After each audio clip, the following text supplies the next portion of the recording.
love challenging days, man. I really do. Like today, it's balls hot in there. I don't know if the air conditioning here is broken, but every fan is running right now. You know, not many people are there today.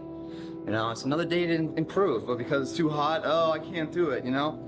And it's such a good lesson in life, because when is it ever going to be the ideal situation for you to run your course or start your action or pursue your endeavors? It's never going to be ideal. It's never going to be this perfect storm of opportunity for you to say, okay, this is the time. It's never going to broadcast it and highlight it for you. It starts when you put one foot in front of the other. And if you're going to use like excuses, sure, it's hot as shit outside, and that might be too much for a lot of people. But for a lot of other people, you know, what's to be is more exciting and overrides whatever today's trials and tribulations are.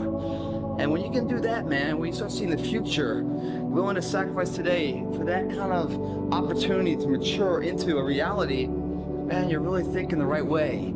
You're that person that sees the journey ahead as, yes, we still have a long way to go, but man, we sure have come a long way up to now. Most people quit because they focus on how far to go still, never realizing how far they've already come. In perspective, it's not that much further. It's not that much further. But if you're thinking wrong and thinking, you know, and weighing all your decisions on like the temporary comfort levels of heat, or you're tired, or the job's on your ass, or the girlfriend, or your husband, boyfriend, whatever is on your ass, or all these little kind of nitpicky things, I think they're tests, really. When you find yourself going down a road and like everything's kind of going wrong, I think that's when they're testing you to see if you're ready for the responsibility of greatness. Because with great great achievement comes that responsibility that everyone's going to be looking at you and judging you and picking you apart and trying to break you down. Are you strong enough for all that? Yes, you're capable of achieving it, but are you mentally strong enough to endure it? So when I see all these like random things going wrong in my life, I'm like, hey man, why is everything going wrong? What the did I do to cause all these problems, you know? Part of me thinks it's like the calm before the storm in a way, making sure you're equipped mentally to endure what you're about to achieve physically, or to achieve with, you know, title-wise or whatever that may be. So think of it that way. When I say commitment and belief has to be unparalleled, it's either you're in or you're out. What that means is that if you are in and you believe in yourself, no one can change that. The weak motherfuckers of the world are committed when everything's in a perfect set. But as soon as things get hard, they start having doubts. And why is it doubts? Not because they're failing, because other people are saying stuff and they're giving value to these third-party people as if they're going to help them. No one's going to help you. You've got to help yourself. And I hate to say this, you really can't trust anyone but yourself. And trust yourself and you bet on yourself. All right, so episode 4 now, different kind of environment. I managed to get my treadmill in, first exercise and the last exercise. When I tried to do my second exercise, leg extensions, I realized I was on 15% battery. So it was either I record this talk or the workout. And I feel like I benefit and you guys will benefit more from the talk. So yeah, we're just outside the gym.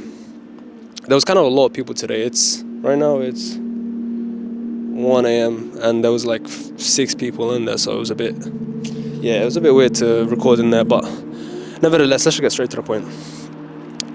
If you're feeling alone right now, that's okay. I can't even count the amount of times where I was alone.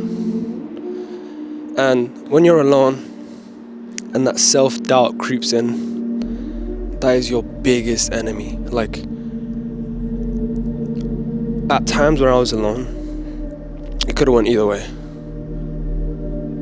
It could have went down the way where I work on myself, I better myself. You know, it's just me. If I do good, it's on me. If I do bad, it's on me.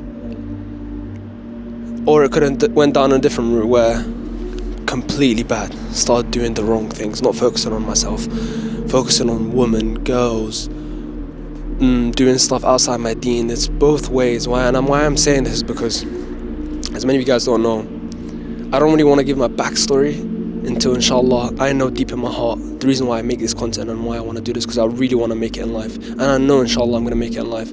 And I want to be able to, when I do make it in life, and I will, inshallah, I can tell my story and you guys will understand that. All you have to do is just believe in yourself. So what I'm going to tell you is, guys, I dropped out of uni, okay? And at that period in my life, I was alone. Literally, I was alone. I had nothing to my name, and those doubts creep in because it's a big decision to make. It's a choice you have to make, whether it's you pick a route where your life is kind of designed for you. There's already a path that you follow, or you sway away from the path and do what you want to do in life.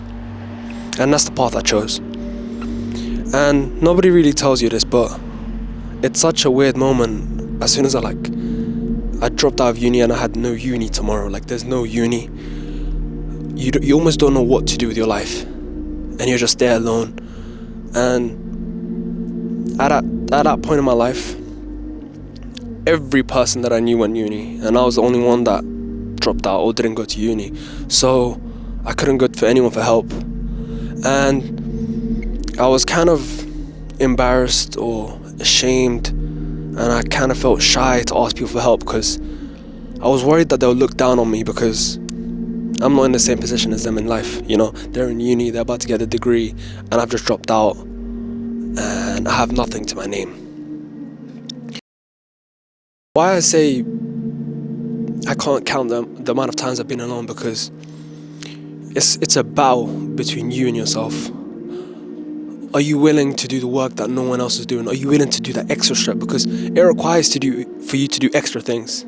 I dropped out 3-4 years ago, and I've been doing social media now for almost a year.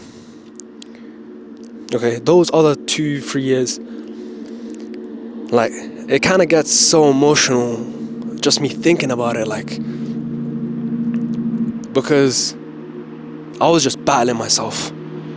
Like, honestly, just man to man, I was just battling myself. I was trying to stick to my words, make things, like, make ends meet, trying to do this, trying this, doing this, working different jobs. There was a point in my life where I moved to a different city, so I moved away from home. And I'd work at warehouses. And in these warehouses, it's usually Monday to Friday. And Friday, of course, is Jummah. And where I moved is kind of a predominantly white people area. And they don't really care about that stuff. So what I would do is, it was like a row of warehouses, and I'd get to this job. They don't care. They just want you to work. It's literally slavery. So I'd work Monday to Thursday, just quit the job on Thursday night. They have to pay me next week. And then I'll just go next door, apply to this job. They'll take me in Monday to Thursday. And I did that for 6 weeks, 6 different jobs in 6 weeks. So why I'm saying this is, whenever I give you guys this kind of motivation, it all stems back, like, without me saying Deen, okay? That was my first thing that I never lost, was my prayers. Okay, when you're alone, pray. And pray on time. And know that no one else is going to help you. Only yourself and Allah. Okay? Don't think that anybody's going to come and save you. None of this. Your morals are so important. Stick to them. Be proud you're a Muslim, and when you're in those times where you're alone, stick to your salah. No matter what, stick to your salah. Don't miss a salah. At that point in my life, I had no idea what I was doing. I was literally just made sure that, you know what, Khalil, the least you can do is stick to your salah. The least you can do. And other than that, like, no joke, I couldn't sleep.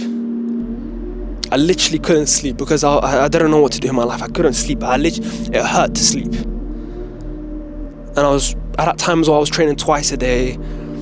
That's when I literally started working out again, 3 years ago, 2022, because I've just come off an injury and I had like a broken wrist for almost a year, 2 years. So that's when my transformation really began. And I was working out twice a day, making sure I pray and then get my money up. And being lonely is the price you pay for self-improvement. You cannot have a lot of friends if you want to improve. Yes, in the long run, yes, have friends that will help you out. But you have to be selfish in order for you to be selfless. And man, why I say this is because I know so many of you guys are alone and you don't know what you're doing and you don't know where your life is heading. And the thing is, it's just all about perseverance. Just showing up, consistency.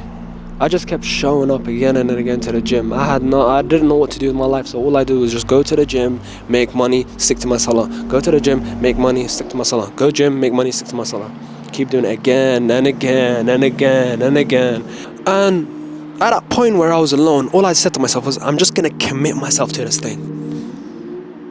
No half commitment, no quarter commitment. I'm just gonna commit myself and just believe that I can do something with my life. Okay. And I was so delusional, like me wanting all these things, and at my point in life where everyone else is ahead of me, all my friends are ahead of me, and nothing felt right. And because I didn't know where to go in life, all I did was I took the small steps and let them stack up day by day, 1% better every single day. First year of training, I got better. Second year of training, I got better. Third year of training, here I am. That's all it took. Small steps, small tiny steps every day, day in, day out, no matter what. I wouldn't skip training, I wouldn't skip a meal, I wouldn't skip a salah. Day in, day out, just keep going. One thing, one tiny thing, guys. Just one tiny thing. And just keep doing that every single day. And I get